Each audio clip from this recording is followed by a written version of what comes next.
नमस्कार दोस्तों, स्वागत है आपका हमारे चैनल में। दोस्तों, माननीय सर्वोच्च न्यायालय में एनसीटी के तरफ से टेट के मामले में जो एफिडेविट या हलफनामा दायर किया गया था, एक दो दिनों से वो काफ़ी सर्कुलेट हो रहा है। तमाम मीडिया चैनल्स, तमाम जो समाचार पत्र हैं, उनमें तरह तरह की खबरें निकल कर सामने आ रही हैं। आज हमने 3-4 पेपरों का अध्ययन किया जिसमें लिखा था 2001 से पहले के शिक्षक पूर्णतः टेट से छूट उनको प्राप्त हो गई है। साथ ही साथ जो 1 सितंबर 2001 के बाद और 23 अगस्त 2010 के पहले शिक्षक हैं, उनको भी टेट से अनिवार्यता नहीं है और उसके बाद के शिक्षकों को टेट अनिवार्य है। इस तरीके का जो एफिडेविट सर्कुलेट किया गया,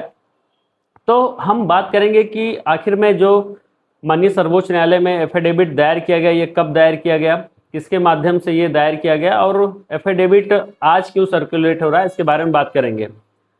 चलिए हम बात कर लेते हैं कि ये एफिडेविट आखिर में है क्या और ये हलफनामा कब का दायर किया हुआ है। देखिए, ये एफिडेविट माननीय सर्वोच्च न्यायालय के द्वारा जब एनसीटी से जवाब मांगा गया था तब का दायर किया गया है। एनसीटी का जो अभी का ये सर्कुलेट हो रहा है, ये 27/2/2025 के अनुपालन में लिखा है कि माननीय सर्वोच्च न्यायालय के द्वारा जो पारित आदेश है 27/2/2025, लेकिन मैं जब आप भी देख सकते हैं 1385/2025 के मामले में जो अंजुमन इसाते तालीम का मामला है 2018 से चल रहा था, वहाँ पे आप देखेंगे तो 27/3/2025 मुझे दिखा कि वहाँ पे 27/3/2025 को माननीय सर्वोच्च न्यायालय के द्वारा एनसीटी से जवाब मांगा गया है, जिसमें आदेश लिखा गया। देखिए क्या होता है कि जब कोर्ट की हियरिंग हो रही होती है, उसी किसी हियरिंग के बीच में माननीय सर्वोच्च न्यायालय ने एनसीटी से मांगा कि आपके राय में शिक्षकों का इस समय क्या स्थान है, क्या इस समय शिक्षक टेट के लिए अनिवार्य हैं जो पहले से नियुक्त हुए हैं या उनको टेट से बाहर रखा गया, आपकी क्या इसमें राय है और कानूनी विषय क्या है, परामर्श आप इसमें जो है यहाँ पे माननीय सर्वोच्च न्यायालय ने आदेश दिया था उसको एनसीटी से, जिसके द्वारा वहाँ पर सबमिट किया गया। देखिए, मैंने काफ़ी गहराई से इसका अध्ययन किया है और हो सकता है कि मुझसे कुछ इसमें बारीकी चूक हो गई हो। इस विषय को लेके मैं काफ़ी सेंसिटिव भी हूँ। हो सकता है कि आप लोगों को ये जो मेरे द्वारा इसका विश्लेषण किया जा रहा है, हो सकता है ये गलत लगे फिलहाल। लेकिन मैं एक चीज़ बोलना चाहूँगा कि जो भी इसमें विश्लेषण मेरे द्वारा किया जा रहा है, इसमें तार्किक त्रुटियाँ हो सकती हैं, जिसके लिए मैं पहले से ही आप लोगों से क्षमा प्रार्थी हूँ। विभिन्न मीडिया आउटलेट्स, विभिन्न समाचार पत्रों में क्या कुछ निकला है आप लोगों ने आज पढ़ा होगा और तमाम जो है यहाँ पे खबरें सर्कुलेट हुई हैं। लेकिन लेकिन एक बात यहाँ पे आप समझ लीजिए कि मेरे द्वारा जो आपको बताया जा रहा है वो इसका एक तरीके से समझिए सटीक विश्लेषण होगा। और चूंकि एनसीटी का ये हलफनामा 1 सितंबर 2025 के जजमेंट के पहले का है, रिव्यू के जजमेंट का पहले का है, इसलिए इसको आपको जानना काफ़ी ज़्यादा अनिवार्य है। ये अभी का कोई हलफनामा दायर नहीं किया गया है, स्पष्ट है एक बात। तो जब हम इसमें जो है आप आगे बढ़ेंगे तो इसमें लिखा है, मैं रविंद्र सिंह, यहाँ पे पुत्र श्री चिंताराम, आयु लगभग 51 वर्ष, वर्तमान में अवर सचिव अंडर सेक्रेटरी राष्ट्रीय अध्यापक शिक्षा परिषद अर्थात एनसीटी में कार्यरत हूँ, और तमाम इनके बारे में लिखा गया है। इन सभी चीज़ों को आप उनके द्वारा समझाया गया माननीय कोर्ट को कि शुरू में क्या स्थितियाँ थी, बाद में क्या स्थितियाँ हुई और यहाँ पे शिथिलता की क्या बात की गई, किस प्रकार इसका रेगुलेशन आया। 1 सितंबर माफ करिएगा, हाँ 3 सितंबर 2001 से पहले के शिक्षकों की क्या स्थिति थी, उसके बाद 23 अगस्त 2010 तक शिक्षकों के किस रेगुलेशन से हुआ, और तमाम इन चीज़ों के बारे में बात किया गया। बाद में जैसे आप देखते हैं कि जो माननीय सर्वोच्च न्यायालय का कोई डिसीजन आता है 10 पेज का, मतलब 100 पेज का होता है, 200 पेज का होता है, लेकिन लास्ट में जो है आर्डर देखा जाता है कि आखिर में आदेश क्या यहाँ पे माननीय न्यायालय के द्वारा किया गया है। जो माननीय न्यायालय का आर्डर होता है किस बेस पे किया गया है, ऊपर जो 100 पेज 50 पेज रहता है वो उसका विश्लेषण करता है कि इस आधार पर माननीय न्यायालय ने इस जो है आर्डर को अंजाम किया, इस आर्डर तक यहाँ पे पहुँचे हैं। वही चीज़ यहाँ पे बताई गई है। अब इसमें कहा गया है कि जो मस्ट लाइन है, इसका हिंदी रूपांतरण मैं आपको बता रहा हूँ, बाद में इंग्लिश रूपांतरण में लास्ट वाली जो पॉइंट नंबर 13 उसके बारे में भी बात करूँगा। इस माननीय न्यायालय द्वारा पारित आदेश दिनांक 27/2/2025 इसमें लिखा है, लेकिन वो 27/3/2025 जैसा कि मुझे मालूम पड़ रहा था वो है, के संबंध में यहाँ पे स्पष्टीकरण यहाँ पे पूछा गया है। तो हिंदी संस्करण में 27/2/2025 की डेट लिख के आ रही है, मैं देख रहा हूँ। तो एनसीटी द्वारा जारी उपरोक्त अधिसूचनाओं दिनांक 23/8/2010, अब मैं एग्जैक्ट वही लाइन पढ़ रहा हूँ जो यहाँ पे लिखी गई है। एनसीटी द्वारा पॉइंट नंबर 11 है, एनसीटी द्वारा जारी उपरोक्त अधिसूचनाओं दिनांक 23/8/2010 और 29/7/2011 विशेष रूप से 2010 की अधिसूचना के पैराग्राफ 4 से यह समझा जा सकता है, जहां पे एग्जाम्पशन की बात की गई थी वहां पे इसकी बात हो रही है कि अधिसूचना की तारीख से पहले नियुक्त शिक्षकों के साथ साथ 3/9/2001 से, मतलब 3 सितंबर 2001 से पहले नियुक्त शिक्षकों को उक्त अधिसूचना के पैराग्राफ 1 में निर्दिष्ट न्यूनतम योग्यता प्राप्त करने से छूट दी गई है। जो पॉइंट नंबर 11 में यहाँ पे बात की गई है, उन्होंने कहा है कि 23/8/2010 और 29/7/2011-2010 की अधिसूचना के पैरा 4 में स्पष्ट रूप से निर्दिष्ट है कि यहाँ पे 3/9/2001 से पहले नियुक्त शिक्षकों को यहाँ पे टेट से छूट दी गई है, न्यूनतम योग्यता प्राप्त करने से छूट दी गई है। टेट भी उसी में संदर्भित योग्यताओं में से एक है। उन्होंने कहा कि जो शिथिलता प्रदान की गई है उसमें टेट भी एक शिथिलता के रूप में देखा जाएगा। ऊपर संदर्भित शिक्षकों की श्रेणी की स्थिति के संबंध में बाद की किसी भी समझ में इस स्थिति में कोई बदलाव नहीं हुआ है। मतलब इनका कहना है कि जो शिथिलता दी गई है वो जो ऊपर शिक्षकों की श्रेणी यहाँ पे बनाई गई है, श्रेणी क्या है, जो 3 सितंबर 2001 से पहले का पॉइंट है, 3 सितंबर 2001 से 23/8/2010 के बीच में जो है 23/8/10 से 29/7/2011 का जो कैटेगरी, अभी मैं कैटेगरी अभी आपको बताऊंगा, उसके लिए आप एकदम चिंतित मत होइए, अभी मैं थोड़ी देर में उसका भी व्याख्या कर रहा हूँ। तो इस स्थिति में कोई बदलाव नहीं है। इसके बाद कहा गया 12 में, पॉइंट नंबर 12 में इनके हलफनामा में क्या लिखा गया है। हालांकि आरटी अधिनियम की धारा 23 ने, आरटी अधिनियम की धारा 23 आपको पता होगा कि 23(1), 23(2) का क्लास क्या था और उसमें जो है सब कुछ ये मामला वहीं से हुआ है। धारा 23 ने एनसीटी द्वारा निर्धारित योग्यता आवश्यकताओं के अनुरूप आने के लिए शिक्षकों के लिए एक विंडो अवधि प्रदान की,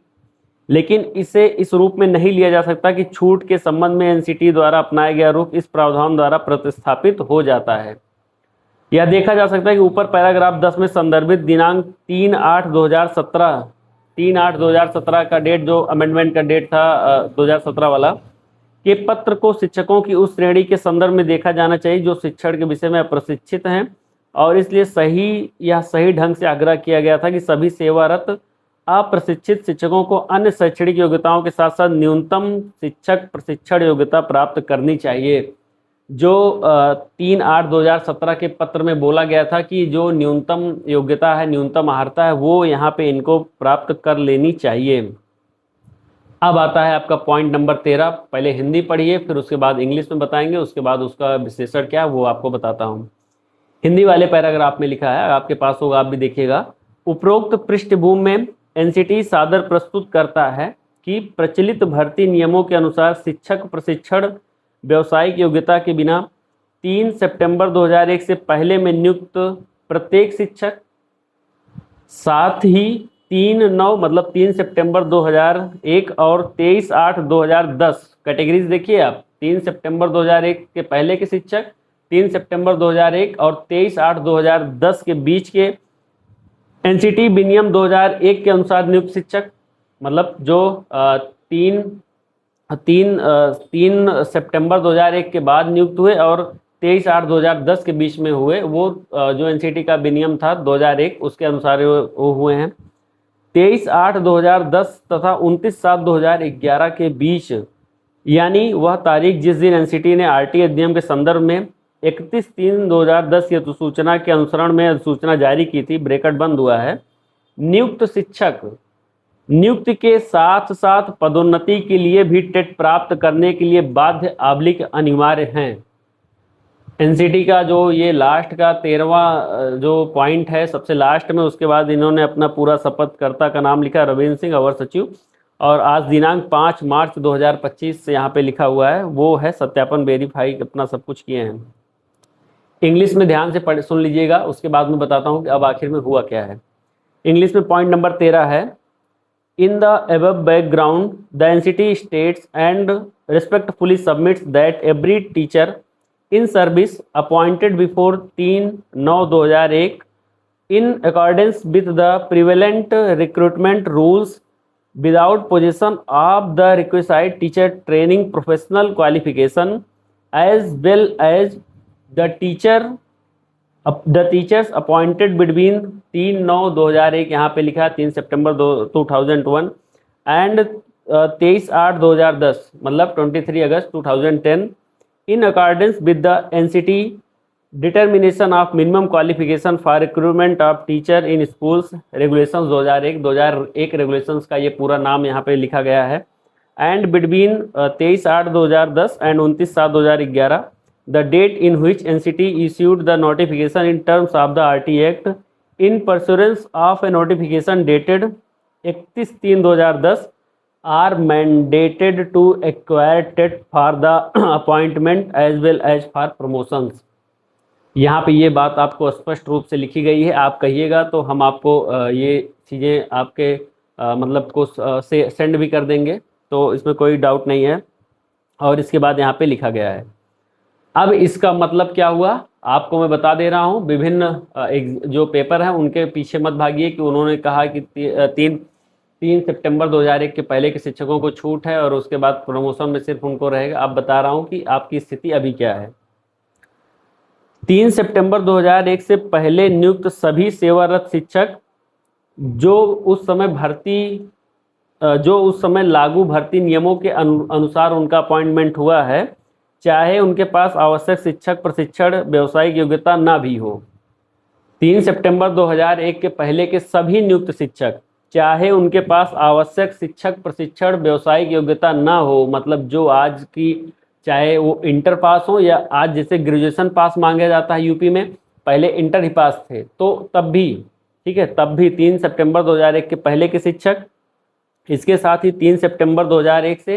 23/8/2010 के बीच एनसीटी विनियम 2001 के अनुसार नियुक्त शिक्षक, 23/8/2010 से 29/7/2011 के बीच यानी जिस तारीख को एनसीटी ने आरटी अधिनियम के तहत अधिसूचना जारी की थी और 31/3/2010 की अधिसूचना के अनुसार में नियुक्त शिक्षक,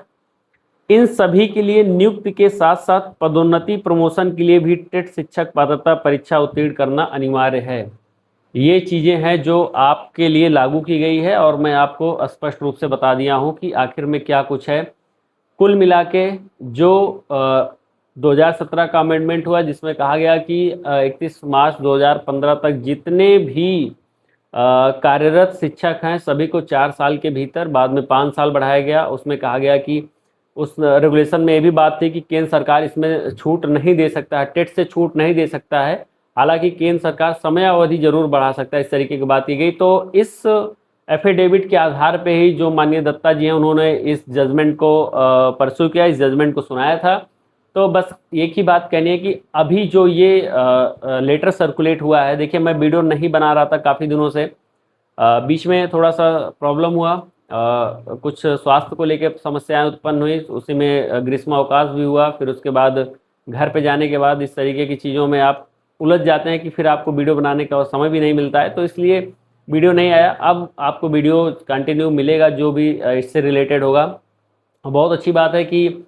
जो यहाँ पे राज्य सरकारें हैं वो स्पेशल टीटी का आयोजन कर रही है, जैसे 98% जो है पंजाब के शिक्षक पास हो, उन सभी के बारे में बात करेंगे, बिहार के शिक्षकों सबके बारे में धीरे धीरे बात होगी,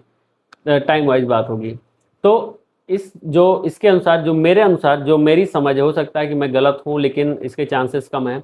जितने भी शिक्षक हैं सभी को टेट पास करना है। अब एनसीटी का रेगुलेशन चला गया है, मतलब आप समझिए कि एकदम नल एंड वाइड है, कोई इसका मतलब नहीं। अब सिर्फ